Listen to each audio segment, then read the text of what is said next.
桥，广阔的天空挣脱怀抱，张开了翅膀，我们飞向希望。就算跌倒不怕嘲笑，继续奔跑，就算烦恼不会逃跑，坚持到老。失去了全部还有骄傲，我的人生我要自己去找。对酒当歌要深造，春向青春季节好，年少的热情迎着风飘啊飘。我们前程知多少，春向青春季节好，年少的热情迎着风飘啊飘。对酒当歌要深造，春向青春季节好，年少的热情迎着风飘啊飘。我们前程知多少，春向青春季节好，年少的热情迎着风飘啊飘。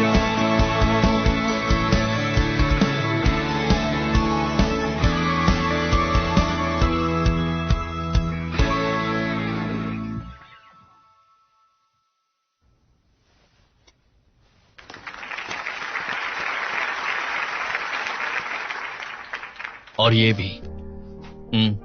bro, तुमने कमाल कर दिया। तुम अभी फर्स्ट ईयर में हो, लेकिन तुमने मेरी जितनी 4 साल की पढ़ाई खत्म नहीं कर दी। वाह। मैं जो भी कॉलेज में अचीव करना चाहता था वो मैं कर चुका हूँ अब। क्या तुम अब और कुछ करना चाहते हो? मैंने डिसाइड नहीं किया। क्यों ना सोचते सोचते गेम खेल लें? क्या कहते हो? चलो चलो चलो चलो चलो, खेलते खेलते। आ चलो जाओ। मैं नहीं खेल सकता। मारो उसे।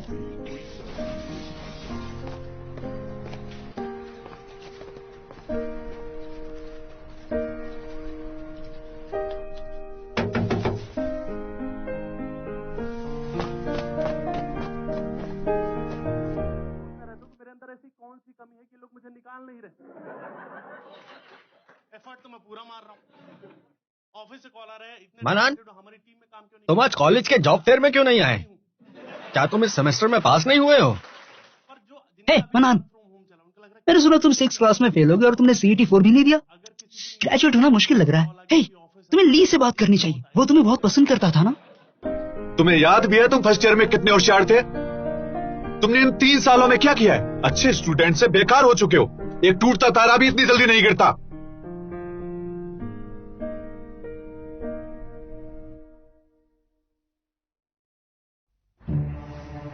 सिर्फ एक मासूम इंसान जो दिल से भी अच्छा हो और उसका मन पत्थर जितना मजबूत हो, जो बर्फ की तरह कभी ना पिघल पाए, वही मानन का अच्छे से सामना कर सकता है। ऐसा इंसान कहाँ मिलेगा? हेलो स्टूडेंट्स, तुम भी दौड़ रहे हो? आहा, जवान होना कितना मजेदार है। हे, शर्माओ मत, हम एक रेस लगाते हैं। मैं आ रहा हूँ।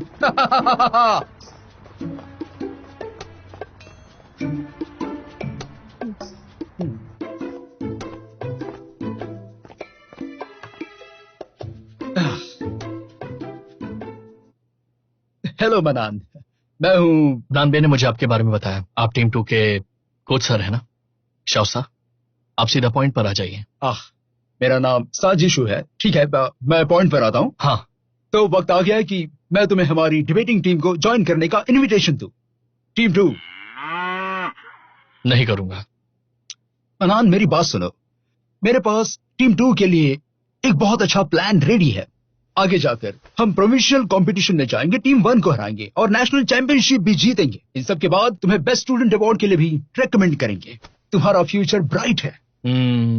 फिर क्या? एक अच्छी जॉब ढूंढो। बिल्कुल आपकी तरह। जब तक तुम मेहनत करते रहोगे तुम ये हासिल कर सकते हो। वैसे एक अच्छी जॉब क्या होती है? मिस्टर शाह, आप स्कूल में एक टीचर हैं तो आपने ग्रेजुएशन तो कंप्लीट की ही होगी। आपने लाइफ में इतनी मेहनत की और फिर आपको एक बेकार सी टीम 2 मिल गई, लेकिन आप रिजेक्ट नहीं कर सकते। उनकी वजह से आपको प्रमोशन मिलेगा। फिर 3 से 5 साल के बाद शायद आप यूथ लीग कमेटी के सेक्रेटरी बन जाएंगे। सही कहा ना? और तब तक तो आप करीबन 30 साल के हो जाएंगे।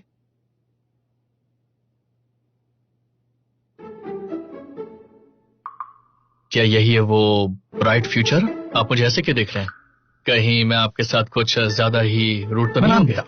मैं तुम्हें एक कहानी सुनाता हूँ। हाँ सुनाइए।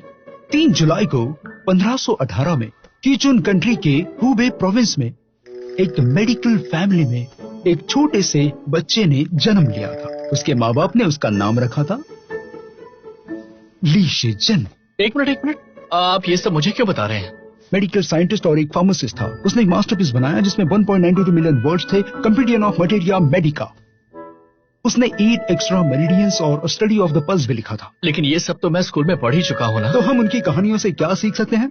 वो एक ऐसे इंसान थे जो प्रॉब्लम से कभी हार नहीं मानते थे। जीत के रास्ते में वो किसी को आने नहीं देते थे। उन्होंने अपने गोल्स के लिए बहुत कड़ी मेहनत की और सफल भी हुए। और उसके बाद उन्होंने जल्दबाजी कभी नहीं की, हमेशा आगे बढ़ते रहे और पीछे मुड़कर नहीं देखा। वो इस दुनिया में बहुत ही अनोखे हैं जिन्होंने सक्सेस के साथ साथ अपनी वैल्यूज का भी पूरा ख्याल रखा ताकि सफलता पाने के बाद वो उससे अंधे ना हो जाए। कितने कमाल के इंसान थे वो। इतनी तरक्की पा लेने के बावजूद बहुत ही हम्बल और बहुत ही सुलझे हुए इंसान थे। इसलिए आज भी करीब 500 साल के बाद उनकी कंपेंडियम ऑफ मटेरिया मेडिका आज भी सराहनीय है। और वैसे आप कहना क्या चाहते हैं? मैंने सुनो, तुम्हें नहीं लगता कि तुम्हारा फ्यूचर भी इतना ब्राइट हो सकता है? क्या तुम्हें कभी कुछ कर दिखाने का जुनून नहीं हुआ? नहीं मिस्टर शाह, मुझे कुछ काम याद आ गया, मुझे जाना होगा। मेरी बात खत्म नहीं हुई, रुक जाओ। मनान, तुम्हें वॉशिंगटन और एक्स की कहानी सुननी है क्या? क्या मैं उसे इंस्पायर कर पाया या नहीं? ट्राई करते रहना चाहिए। मनान स्टूडेंट, मैं तुम्हें बचा कर रहूंगा।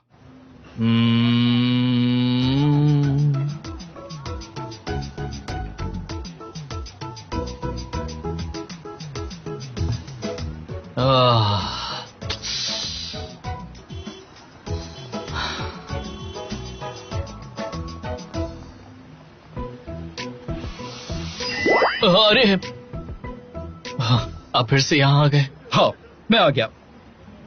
मनान, क्या तुमने हमारी डिबेट टीम ज्वाइन करने के बारे में कुछ सोचा? मुझे नहीं करना।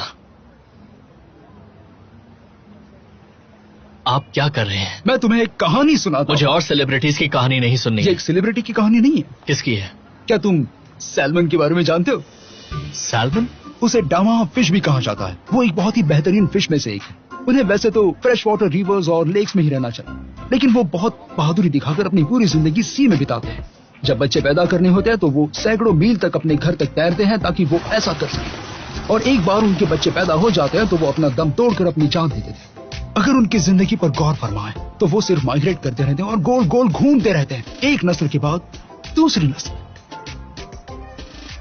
लेकिन इसका डिबेट टीम ज्वाइन करने से क्या लेने देना है?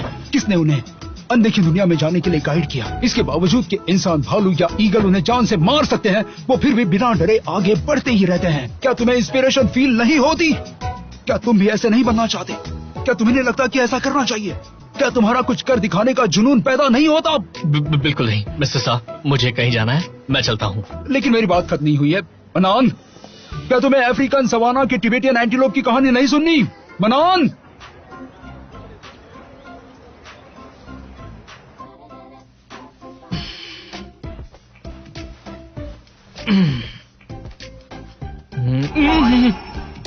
आप यहाँ भी आ गए? मनान बेटा, वो मुझे टीम को मैं नहीं करना चाहता। तो फिर मैं तुम्हें एक और कहानी सुनाता हूँ। मुझे नहीं सुननी। मुझे और कोई सेलिब्रिटी या जानवर की कहानी नहीं सुननी। लेकिन ये ना ही एक सेलिब्रिटी की कहानी और ना ही एक जानवर की। फिर किसकी है? इस धरती से 2.54 मिलियन लाइट ईयर्स दूर एक तारा। प्लीज चुप हो जाइए। तो दूसरी सुना दूं?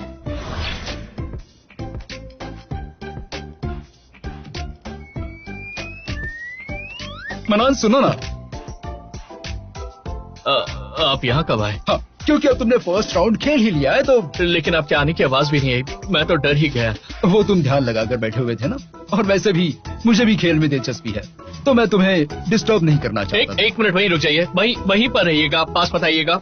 मनान बेटा, क्या तुमने डिबेट टीम ज्वाइन करने के बारे में सोचा है? रुक जाइए, मैं नहीं ज्वाइन करने वाला। ठीक है, तो एक और कहानी सुन। नहीं, मुझे सेलिब्रिटी और जानवर की कहानी नहीं सुननी है, समझे? मेरे पास बहुत सारी नई कहानियां हैं, एक बार सुनो तो। मनान, अपनी जवानी के चिराग को जगाओ, ये मौका फिर नहीं मिलेगा।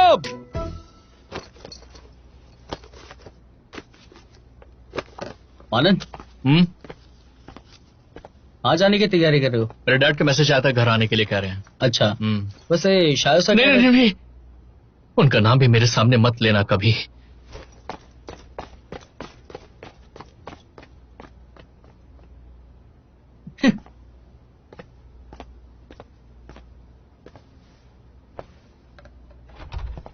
मनान बेटा, मनान, मनान,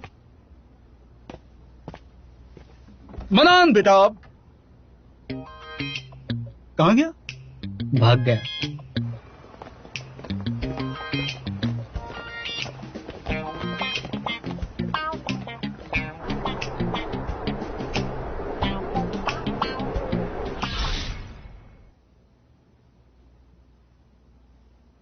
बेटा, तुम अचानक घर क्यों आए हो? सब ठीक है ना? कोई बात नहीं, मैं तो बस मिलने आया था। तुम वापस आ ही गए हो तो कल सुबह बाहर चलते हैं, क्या कहते हो? कल सुबह? कहाँ जाना है? सवाल मत करो, कल पता चल जाएगा।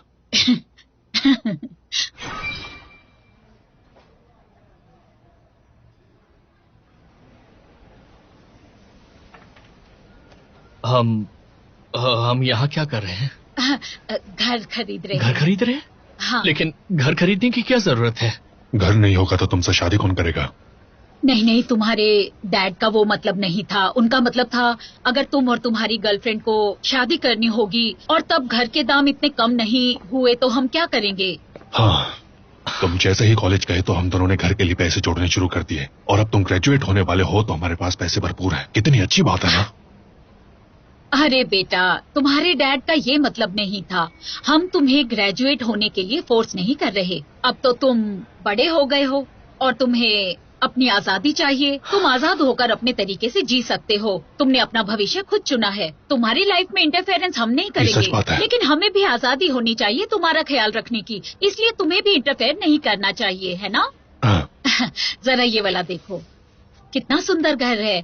2 रूम्स हैं और 2 हॉल्स भी हैं। कितना बड़ा हॉल है।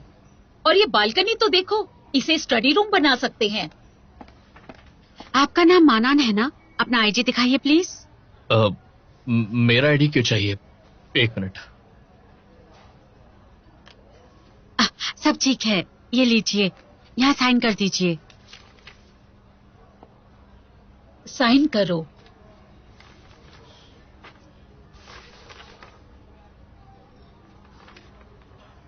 साइन करो बेटा।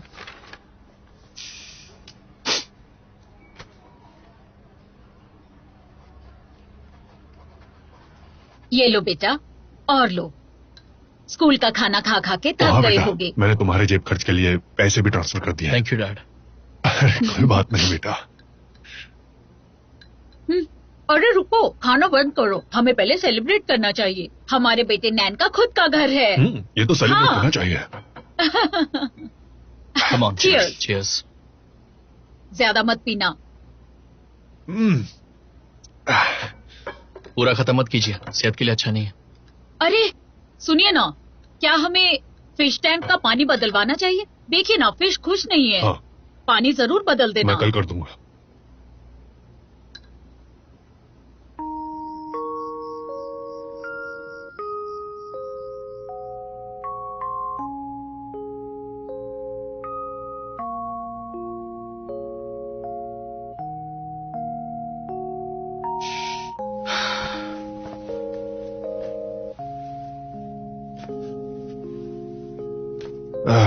मेरी काफी उम्र हो गई है। मेरे चेहरे को तो देखो, मेरे बाल भी पूरे सफेद हो गए हैं। हाँ, मेरी भी नजर कमजोर होती जा रही है। मुझे ठीक से दिखाई नहीं दे सही रहा। कहा, जरा ध्यान से देखो, यहाँ पर अभी भी व्हाइट बाल है। मैंने कितनी बार कहा है पार्लर में जाकर अपने बाल डाई करवाओ। घर पर करने की जिद क्यों करते हो? ज्यादा कुछ फर्क नहीं पड़ता, और उतने पैसे बर्बाद क्यों करने? यहाँ करो। हाँ हाँ, लगा रही हूँ। तुम ठीक से नहीं कर रही। शांति तो रखो।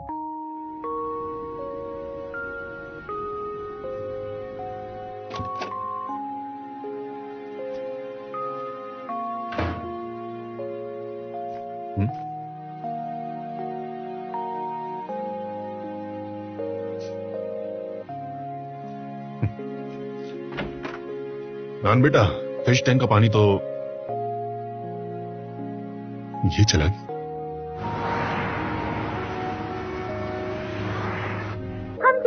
की तरह ऐसे कई लोग हैं जो इस दुनिया में रह रहे हैं। वक्त तो ऐसा आ गया है कि हम ही नहीं जानते हमारे सपने क्या हैं। मेरे ओपोनेंट के हिसाब से हम कम दर्जे के समाज को बिलोंग करते हैं। ये बात सच है कि हम सबके पास अपनी जिंदगी जीने के ढंग को चुनने की आजादी है, लेकिन इस आजादी के बदले किसी और की आजादी पर रोक टोक नहीं लगनी चाहिए।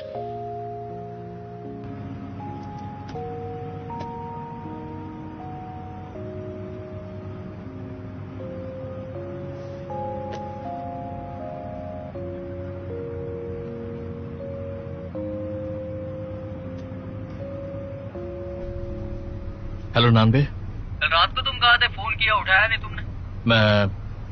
मैं अपने घर गया था। मेरा एक काम कर दोगे प्लीज?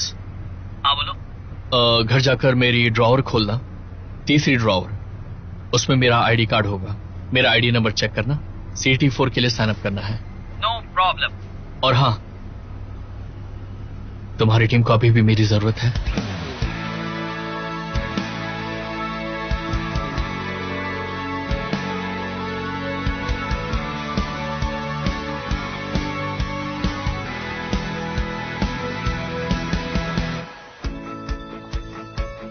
आओ बच्चों, मैं तुम्हें सिखाता हूं कैसे हराना है टीम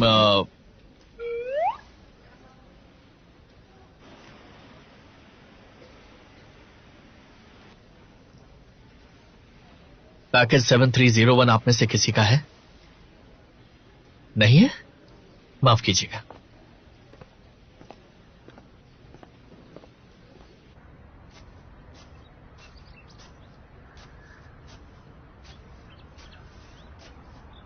ये क्या है? हाँ ये मुझे नहीं पता ये करने दो। मैं यहाँ पूछने आया था, मेरा एग्जाम रजिस्ट्रेशन हो गया है क्या? हाँ हो गया। और अब क्या? तो मैंने डिसाइड कर लिया है, मैं तुम्हारा 4th डिबेटर बनूंगा।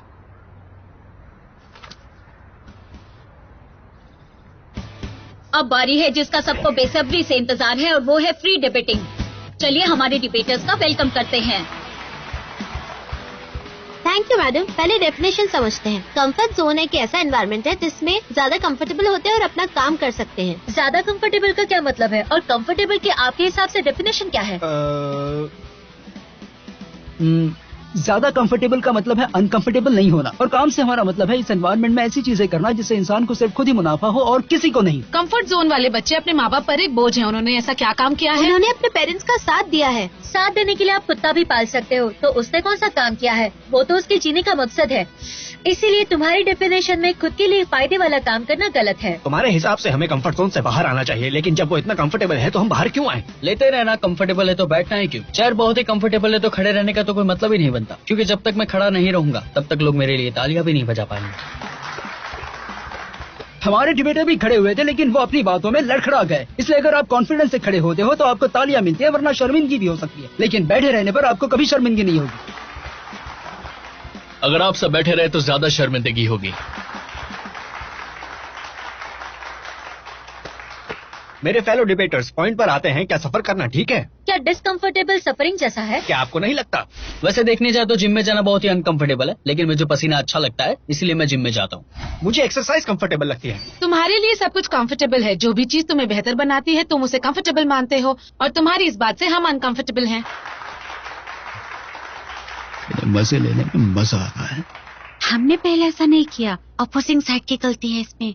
इस तूतू मेमे की जगह कुछ प्रैक्टिकल बात करते हैं। जापान में काफी सारे पुराने स्टोर्स हैं जिनका डिजाइन लोगों का कंफर्ट जोन बढ़ाने के लिए बना हुआ है। उन्हें कंफर्ट जोन से निकालने की कोशिश ही नहीं करनी पड़ी। सही कहा ना मैंने? ऐसे कितने स्टोर्स हैं? सिर्फ 100 हैं या फिर इनकी गिनती हजारों में है? इनका परसेंटेज क्या बाकी स्टोर्स के मुताबिक ज्यादा है? और अगर ये बात सच है तो तुमने बाकी स्टोर्स के बारे में बताया क्यों नहीं? डेटा से फर्क नहीं पड़ता। इसका मतलब है कि मैं अपने कंफर्ट जोन से बाहर निकले बिना एक बिजनेस बढ़ा सकता हूँ और मुझे पीछे नहीं रहना पड़ेगा। नोकिया पुराने जमाने की सबसे बड़ी फोन कंपनी, लेकिन कंफर्ट जोन में अटकी पड़ी। कोई बता सकता है अभी उसका शेयर प्राइस क्या है?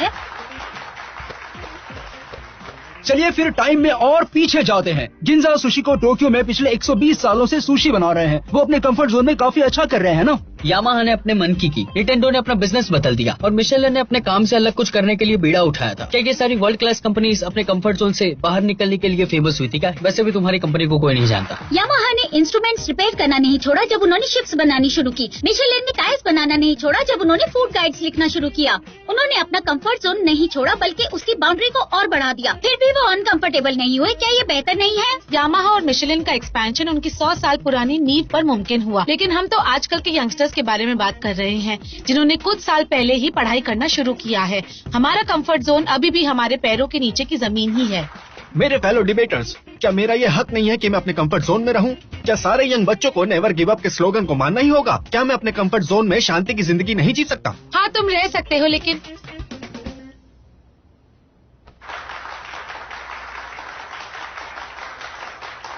लगता है हमने अच्छा किया। ऑपोजिंग टीम के 4 डिबेटर का बहुत बहुत शुक्रिया। लेकिन अब वक्त आ गया है प्रो टीम की फाइनल समरी का। चलिए स्वागत करते हैं प्रो टीम के 4 डिबेटर का। Thank you. अपोजिंग टीम ने अभी हमसे पूछा क्या कंफर्ट जोन में रहने का हक हमारा नहीं है? हाँ है। मौत और जीवन के बीच हम डेफिनेटली जीवन को चुन सकते हैं। एडवांटेज और डिसएडवांटेज के बीच एडवांटेज चूज कर सकते हैं। लेकिन फिर क्यों ये ऊंचे विचार के लोग अपनी सोसाइटी के बारे में परवाह करते हैं? क्योंकि हमारे हक के साथ साथ हमारी जिम्मेदारियां और हमारा भविष्य भी इंपॉर्टेंट है। यंगस्टर्स की बातें करें तो कंफर्ट जोन क्या है? आज अपोजिंग टीम ने कंफर्ट जोन को समझाने के लिए बहुत बड़े बड़े शब्दों का इस्तेमाल किया। मुझे नहीं लगता उसकी जरूरत है। कंफर्ट जोन क्या है? एक ऐसी जॉब जो बुरी नहीं है, एक रहने की जगह जो बेकार नहीं है, एक रहन सहन जो निभाया जा सकता है। मेरे हिसाब से इसे कह सकते हैं एक छोटा सा कंफर्ट जोन। लेकिन जब तुम अपनी स्ट्रीम या जॉब बदलते हो तो तुम बहुत परेशान हो जाओगे, क्योंकि तुम पहले एक ऐसी जगह पर थे जो काफी कंफर्टेबल थी। क्या इन चेंजेस से कंफर्टेबल रह पाओगे? हमें नहीं पता। लेकिन कंफर्ट जोन से बाहर निकलना हमेशा बेहतर होता है। इस केस में एक अच्छा कंफर्ट जोन होना हमारी सेहत के लिए बिल्कुल भी अच्छा नहीं है। हमारी साइड का मानना है कि कंफर्ट जोन का नेचर खुद में ही अच्छा नहीं है। ये एक बुरी आदत है, आलसी रहने का जरिया है, पूरा आलसीपना है। ये एक ऐसी ताकत है जिससे हमें डरना चाहिए। जब आप एक कंफर्ट जोन में होते हैं और जितनी उसकी आपको आदत लगती जाती है, वो उतना ही तुम्हारी बाकी चीजों को कंट्रोल करने लगती है। जब एक बार उसकी लत लग जाती है तो तुम कौन हो? तुम्हें कौन कंट्रोल करता है? क्लास बंक करने में किसे मजा नहीं आता? क्लास में बच्चों को गलत इंफॉर्मेशन देने में तो और भी मजा आता है। लोग क्या कहेंगे ये तो बात की बात है, लेकिन तुम्हारे पास अपने परिवार के लिए पैसे भी नहीं है। एक बार ऐसी जिंदगी का नशा हो जाए तो स्कूल तुम्हारा कंफर्ट जोन बन जाता है, और वही स्कूल एक दिन ओल्ड एज होम भी बन जाएगा। जब हम आदतों को जिंदगी बना लेते हैं, जब हम जिंदगी को एक खेल समझने लगते हैं, तब ये आदत ही एक जीने का जरिया बन जाती है। लेकिन एक दिन ऐसा आएगा जब समझ आएगा कि तुम्हारा कंफर्ट जोन एक धोखा था और कुछ नहीं। अगर तुम्हें उस छोटे से कमरे की आदत पड़ चुकी होगी तो तुम इस दुनिया की विशालता को कैसे जीत पाओगे? Thank you.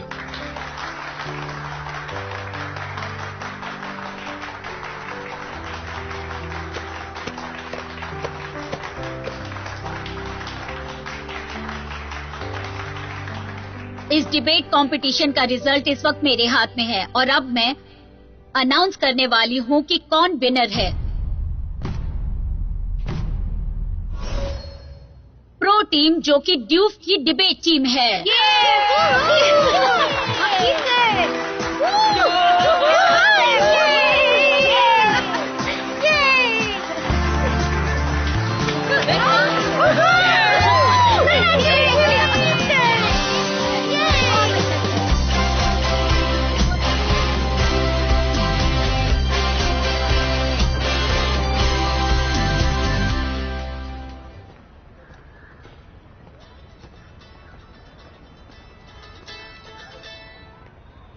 हाँ डैड।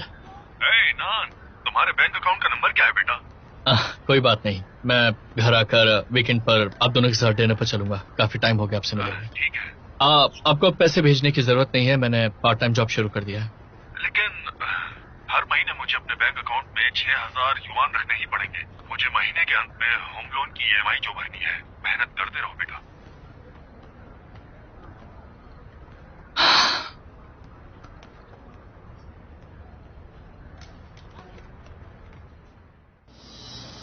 हमारा आज का एजेंडा है कि हम अपनी पुरानी परफॉर्मेंस को रिव्यू करें। माना कि हम वो कंपटीशन जीत गए थे, लेकिन अभी भी काफी प्रॉब्लम्स हैं और आज हम उन सारी प्रॉब्लम्स को ढूंढेंगे। पहले कौन जाएगा, जल्दी बताओ। एक्चुअली इस बार सबने अच्छा परफॉर्म किया। स्वांसी। थैंक यू ताहा। क्या कोई परफॉर्मेंस को समराइज करना चाहेगा? नान बे, क्या कर रहे हो?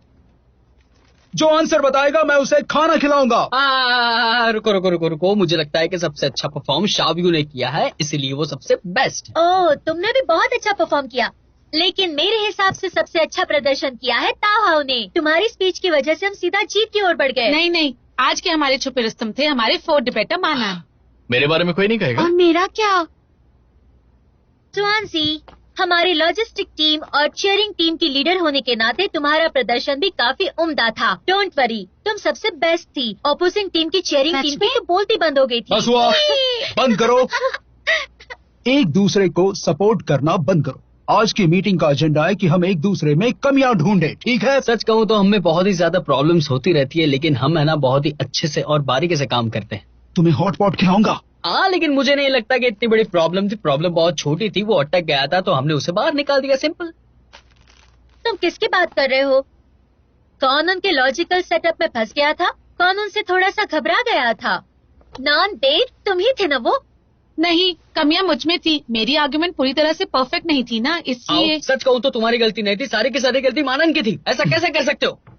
हाँ, नहीं, मेरा फ्रेमवर्क सही नहीं था, इसलिए ओपोजिंग टीम उसका फायदा उठा पाई। जाओ, मैंने तुम्हें माफ किया। वैसे तुम सब काफी सालों से डिबेट कर रहे हो और ये तुम्हारा लेवल है। तुम सबको अपने आर्गुमेंट्स और बेहतर करनी होगी। कोई बात नहीं, मैं समरी देता हूं। अब मैं तुम्हें डिटेल में बताता हूं कि इस कंपटीशन में आखिर हुआ क्या था। टीम 2 की सबसे बड़ी प्रॉब्लम है उनका सेकंड डिबेटर। तुम हर जगह कैसे जा सकते हो? तुम्हारी टीम की सबसे बड़ी प्रॉब्लम है कि हर किसी में प्रॉब्लम है। क्या कहा तुमने? सब लोग शांत हो जाओ। हम एक ही स्कूल के डिबेट टीम्स हैं। रूल्स पहले ही सेट हो गए हैं। 8 बजे के बाद ये हमारा रूम है। हम 8 बजे तक यूज कर सकते हैं और 8 बज गए। बस भी करो। स्टूडेंट्स, हम सब एक ही स्कूल के हैं। हमेशा एक दूसरे को देखते ही खाने को मत दौड़ो। अपनी बात मनवाने के और भी तरीके हैं। जो हमारा हक है हम उसे ले लेंगे। तो अब ये क्लासरूम हमारा है। बस करो। शांत हो जाओ। ये बस मेरे ऊपर छोड़ दो।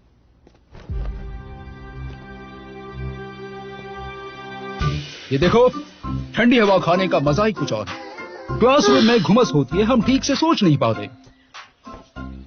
कोई बात नहीं, भगवान हमारा ही साथ है। Think positively. चलो मैं समझ देता हूं। कंपटीशन के दौरान तुम सब में कुछ कुछ कमियां थी, इसमें कोई दो राय नहीं है। कुल मिलाकर 4 प्रॉब्लम्स थी। अकड़, जिद, दिखावट, कोमलता। टाओहो तुम में अकड़ है। हाँ? टाओहो, तुम्हारी आर्गुमेंट तो बहुत अच्छी थी। तुमने उसे समझाने का बहुत अच्छा काम किया। उससे रिलेटेड प्रॉब्लम जब आई तब तुमने उनका अच्छे से जवाब भी दिया, लेकिन उनसे अनरिलेटेड प्रॉब्लम्स पर तुम जवाब नहीं देती हो। तुम्हारी फर्स्ट डिबेटर की पहचान सबको पता चल जाती है, इतनी आसानी से कि अपोजिंग टीम ये पता लगा सकती है कि कब तुम बोलोगी और कब नहीं, और अंत में तुम्हारे पास मौका ही नहीं होगा कुछ भी कहने का। इसलिए तुम बहुत अकड़ू दिखाई देती हो। समझ गई? नानबे जिद्दी है। नानबे, तुम्हारा दूसरी आर्गुमेंट का डिफेंस काफी अच्छा था, लेकिन मैंने तुम्हें कभी भी बिल में रहकर उन पर अटैक करना तो नहीं सिखाया ना। जब एक अटैक की जरूरत हो तो अटैक करो, ठीक है? मैं तो नहीं रहता। सच कहूं तो बिल्ले और सांप रहते हैं वहां पे। अपने सारे अटैक के वक्त इस्तेमाल करना। 99 के जिद्दीपन के सामने तुम बहुत दिखावटी हो शाओजू। टैलेंट दिखाने में? बिल्कुल भी नहीं। अगर पूरे गेम का रिकॉर्ड देखेंगे तो 33 अटैक्स में से सिर्फ तुमने 25 अटैक्स किए थे। जब भी अटैक करने का कोई भी मौका आता है तो तुम उसे ले लेती हो, वो भी बिना सोचे कि तुम्हारा अटैक मेन लॉजिक से जुड़ा हुआ है या नहीं। और फिर? तुम्हारे 25 अटैक्स में से सिर्फ 10 ही थे जिन्होंने आर्गुमेंट को आगे बढ़ाया, और बाकी बचे वो सिर्फ मजाक उड़ाने के लिए थे। कुछ लोगों को लगा ये डिबेट है, बाकियों को लगा ये स्टैंड अप कॉमेडी चल रही है। अगली बार इतनी दिखावट मत करना। ठीक है। रॉन्जी, हाँ? तुम बेस्ट हो। अंत में मनान की बात करते हैं। मनान का कंक्लूजन बहुत ही बढ़िया था। मैं तो कहना चाहूंगा बहुत ही उम्दा था, लेकिन अपने कंक्लूजन से पहले भी तुम्हें कुछ बोलना चाहिए था। देखो, तुम अपने टैलेंट से दूसरों में कमियां निकाल ही सकते हो, इसलिए तुम बहुत कोमल हो। बहुत बढ़िया शाओसा, आई मीन कोच साहब, आप तो बहुत ही छुपे रुस्तम निकले। अब सुनो, ये सब तुम्हारी डिबेट वाली कमियां थी। और हमारा अगला कंपटीशन हम सबके लिए बहुत इंपॉर्टेंट है और उसका समय भी पास आ रहा है। तो फिर कल सुबह मिलते हैं अपनी टैक्टिक्स डिस्कस करने के लिए। आज के लिए इतना ही। मुझे पुराने कोच सर से भी बात करनी है। 1 मिनट रुको। खाने का जो वादा किया था मीटिंग खत्म।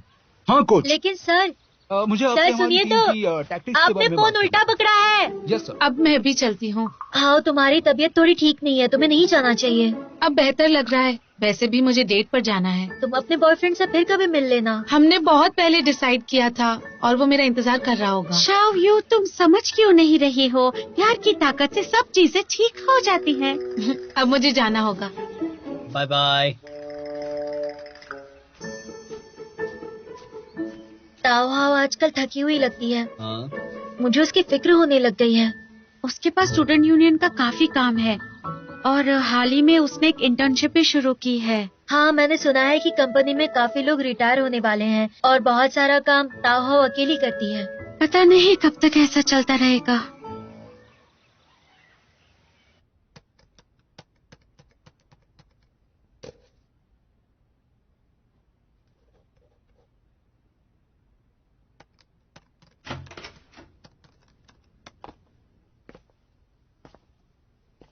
तुम यहाँ क्या कर रही हो? मैं तो बस यहाँ से गुजर रही थी। अब तुम क्लासरूम यूज कर चुके हो तो मैं अंदर आ सकती हूँ ना?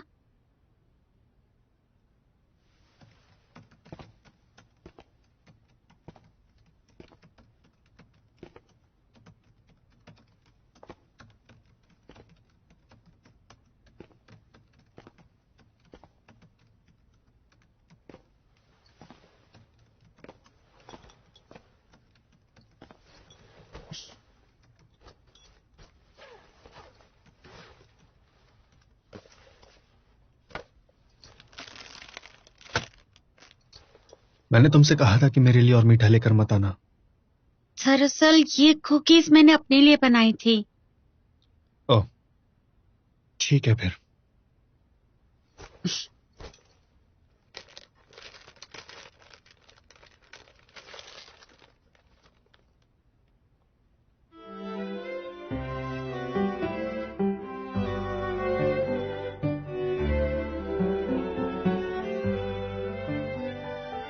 ये गोल्डन कलर और इसकी क्रिस्पी सी आवाज, दूध का असली फ्लेवर, इतना क्रीमी और मीठा।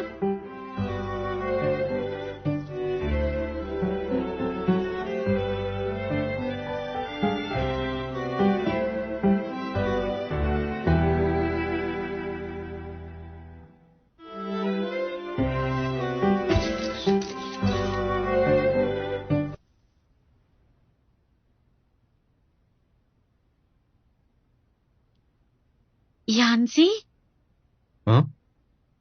ठीक तो हो ना तुम? मैंने देखा तुम अपने ख्यालों में खो गए थे। ओह, मैं ठीक हूँ। क्या तुम इस कुकी को देख रहे थे?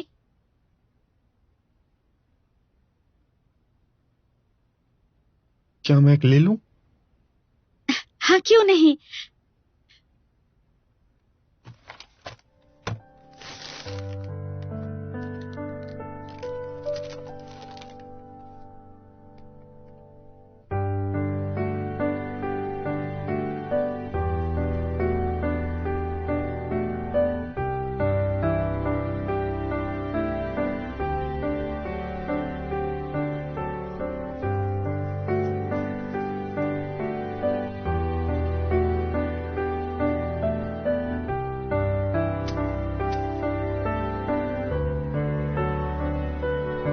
मैं चलता हूँ।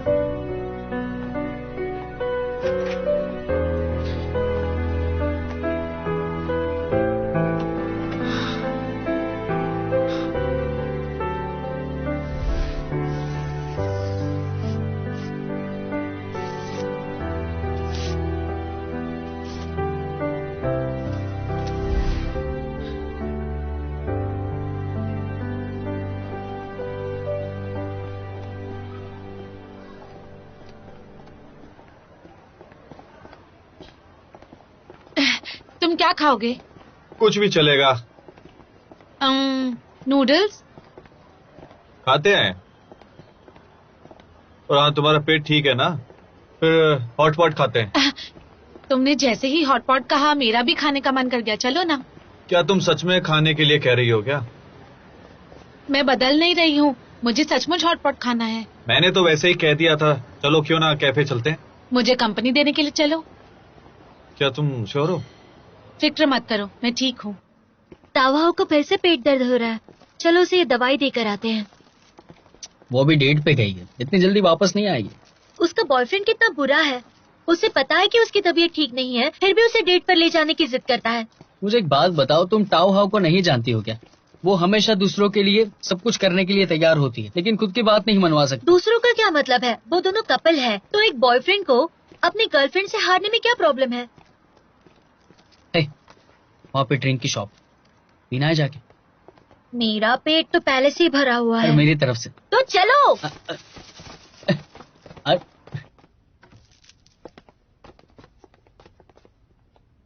38 युआन का एक लार्ज, लेकिन इसके लिए इतनी लाइन?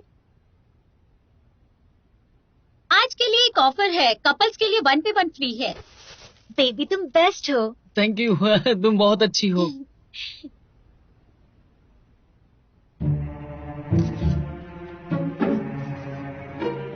अब अलग हो जाते हैं। शांति रखो ना यार, वो हमें देख सकते हैं। मुंह बंद रखो और चलो।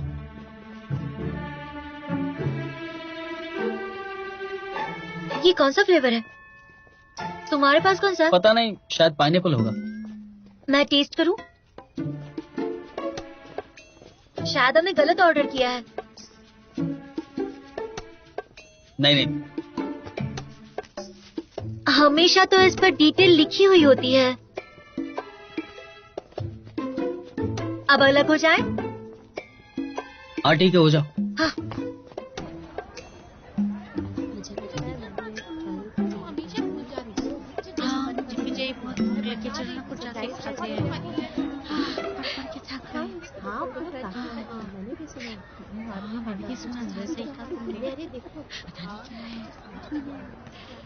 डिबेट की वजह से मैं सब में फेमस हो गई हूँ। क्या बात है।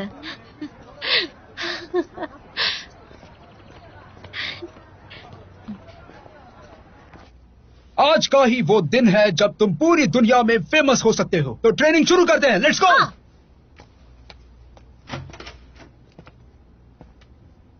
हमारी टीम को प्रैक्टिस करनी है, तो प्लीज। तुम इतना काम भी ठीक से नहीं कर सकते हो क्या? टाइम देख रहे हो क्या?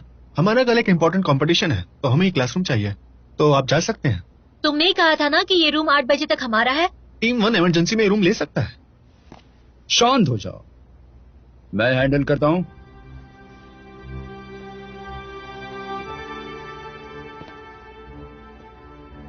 स्टूडेंट्स, नेचर में काम करना बहुत अच्छा होता है, इससे मूड और बेहतर नहीं हो जाता?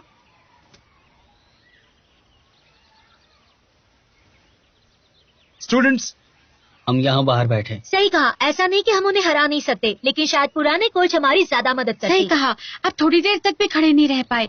लियू यान्सी के आने तक तो रुक जाते।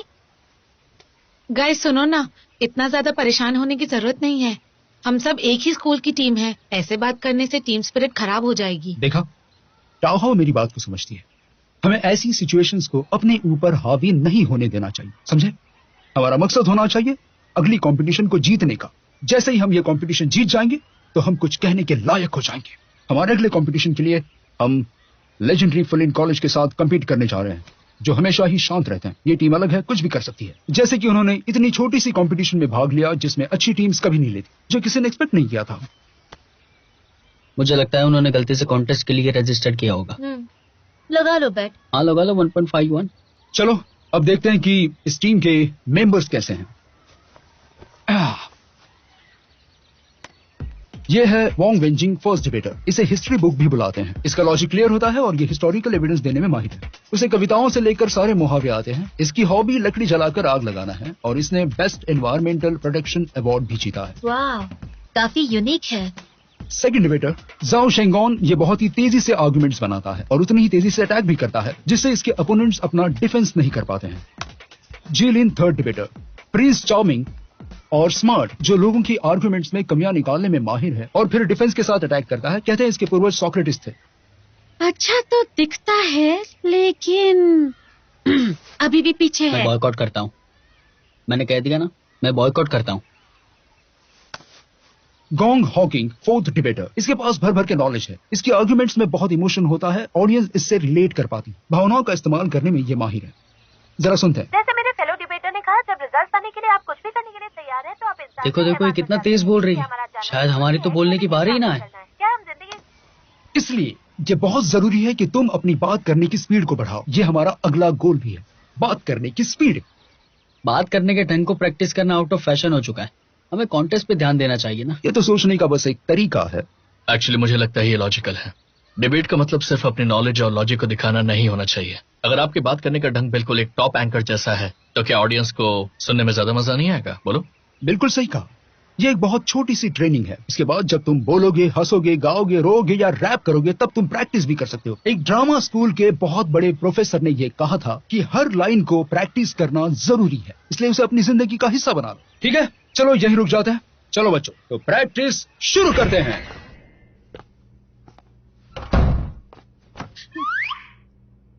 तुम्हें क्या हुआ? इधर आओ, इधर आओ। चलो चलो। क्या हुआ? बैठो।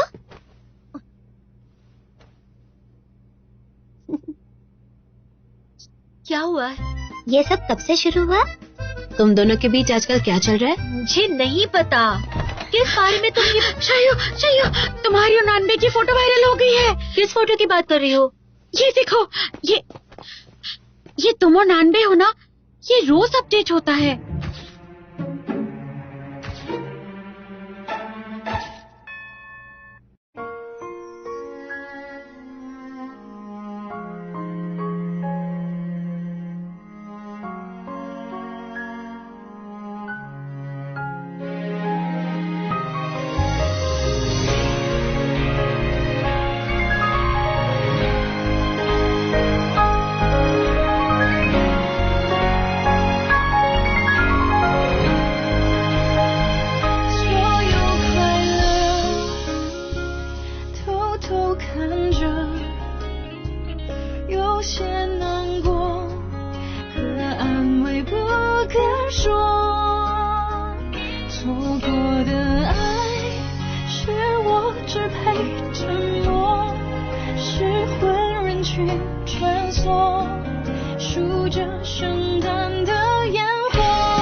我把你的气息，你的谦虚，统统都删